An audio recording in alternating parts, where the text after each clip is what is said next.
So you can see here if the ओवा is release, अगर ओवा को स्पर्म नहीं मिलता तो ये जाइगोट की फॉर्मेशन नहीं होगी। ठीक है, तो जाइगोट की जब नहीं बनेगा तो ये जो ओवा है एंडोमेट्रियम की वॉल पे कुछ ब्लड वेसल्स के साथ ही ये अटैच होने लगता है। ठीक है, तो एक तो कंडीशन ये हुई, अगर इसको ओवा मिल जाता, इस ओवा को अगर स्पर्म मिल जाता है तो ये क्या बन जाएगा, जाइगोट, और यहाँ पे क्या हो जाएगा, इम्प्लांटेशन। तो जब भी अगर जाइगोट का फॉर्मेशन होता है तो जो मेंस्ट्रुअल साइकिल होती है वो स्टॉप हो जाती है, क्योंकि वहाँ पे एंडोमेट्रियम की वॉल डीजनरेट नहीं करती। अगर जाइगोट का फॉर्मेशन नहीं होता है तो जो एंडोमेट्रियम की वॉल है आफ्टर द साइकिल, ये देख सकते हो यहाँ पे डीजनरेट करना स्टार्ट हो जाती है। देखो यहाँ से ब्लड फ्लो हो जाए स्टार्ट होता है। तो ये सिंपल इंडिकेशन होता है, दिस इज़ ये प्रेगनेंसी का इंडिकेशन है कि मेंसेस का होना। बट कभी कभी क्या होता है, किसी स्ट्रेस की वजह से स्ट्रेस हुआ और हमारी हेल्थ की वजह से भी ये मेंसेस स्टार्ट नहीं होता।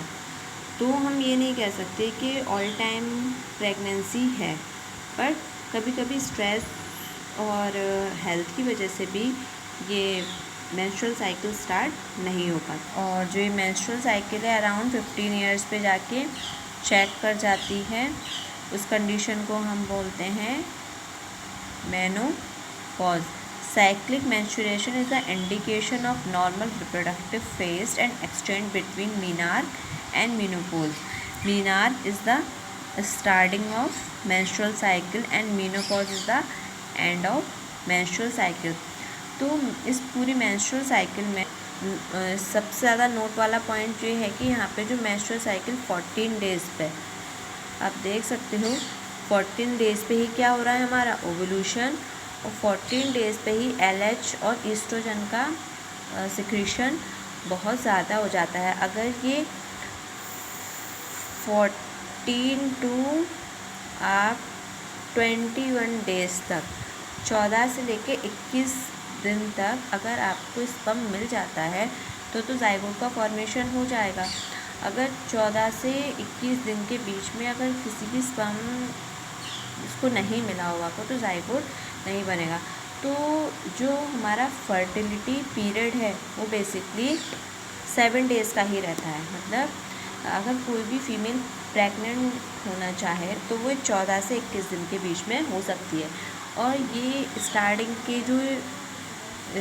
के जो फेजेस रहते हैं, जैसे कि 50 डे तक तो क्या हुआ, मेंसेस होते हैं, ब्लीडिंग होती है वेजाइनल एरिया से, और ये 6 से लेके 13 दिन तक, मतलब ऑलमोस्ट 7 डेज़ हैं।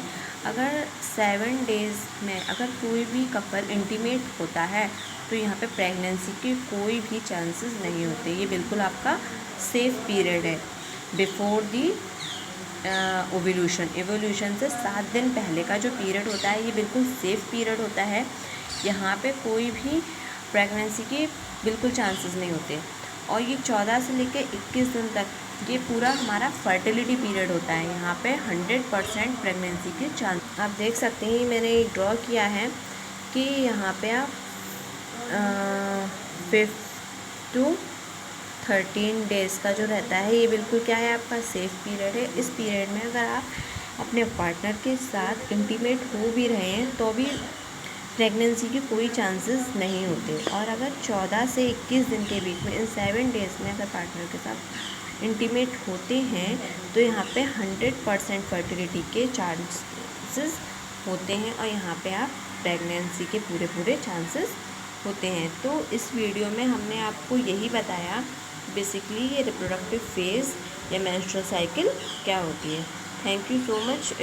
In this next video we discussed fertilization and implantation of the zygote. Thank you.